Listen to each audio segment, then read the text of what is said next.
Меня зовут Кацярына Арабей, старшы навуковы супрацоўнік Гродзенскага дзяржаўнага гісторыка-археалагічнага музея. Сёння я раскажу вам пра экспанат, які захоўваецца ў фондах нашага музея. Вашай увазе прадстаўлена вердзюра «Пейзаж з чапляй», выканана ў французскім горадзе Абюсон у пачатку 18 стагоддзя па кардоне невядомага мастака невядомым майстрам. Дарэчы, вердзюры рэдка выконваліся па кардонам знакамітых мастакоў, але яны пользаваліся вялікім попытам. Цікава, што вердзюры не суадносяцца з порай года, з часам года, таму на ёй заўсёды адлюстравана лета. Вердзюра, слово вердзюра, узнікла ў 16 стагоддзі.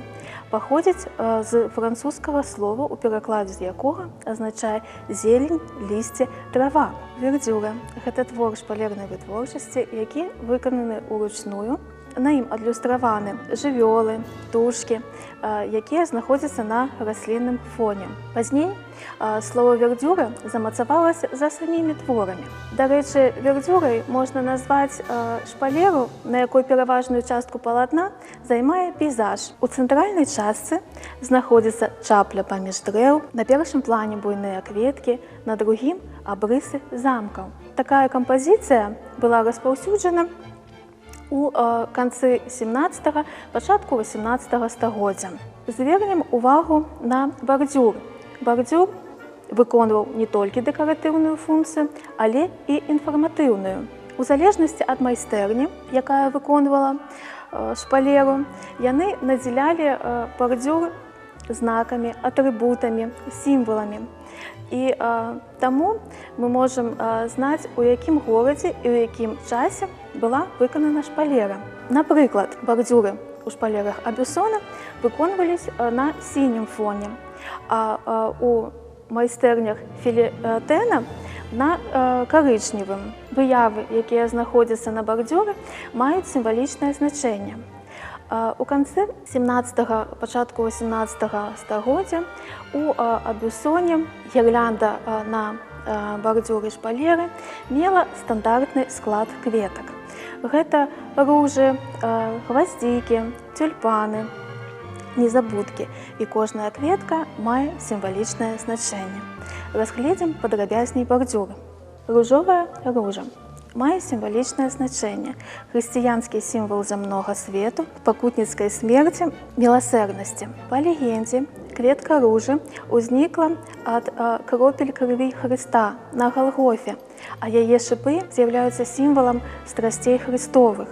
Яшчэ кветка ружы мае палярнае значэнне. Яна азначае час і вечнасць, жыццё і смерць, нябесную дасканаласць і зямное каханне.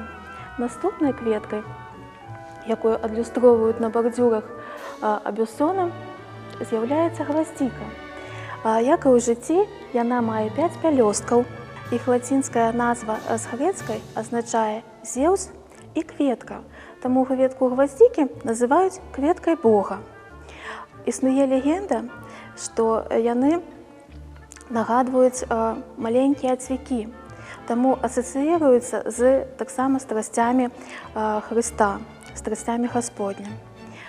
Па легендзе яны ўзніклі ад слёз Дзевы Марыі, якая аплаквала пасля распяцця свайго сына. Кветка нарцыс асацыіруецца з глупствам, эгаізмам. На шпалеры яна адлюстроўваецца ў белым колеры і сімвалізуе бездушнасць. Таксама ў жоўтым і з'яўляецца сімвалам жасціні, жоўтага света, радасці. Тюльпаны адлюстроўваюцца як з 3 пялёсткамі, так і 5, і паказваюць іх бутонам уверх ці ўніз. Яны таксама маюць сімвалічнае значэнне, сімвал пакутнасці. Апушчаная ўніз галава бутона сімвалізуе пакутнасць і нагадвае апушчаную галаву. Кветкі незабудкі блакітнага колеру таксама маюць сімвалічнае значэнне і з'яўляюцца напамінам аб Боге. Шпалераткацтва ў Абюсоне вядома з 16 стагоддзя. У 1665 годзе Падчас аб'яднання майстэрняў Абюсона і Фелітэна з'явілась каралеўская мануфактура шпалерная. Яе асаблівасцямі з'яўляецца баслісная тэхніка выканання.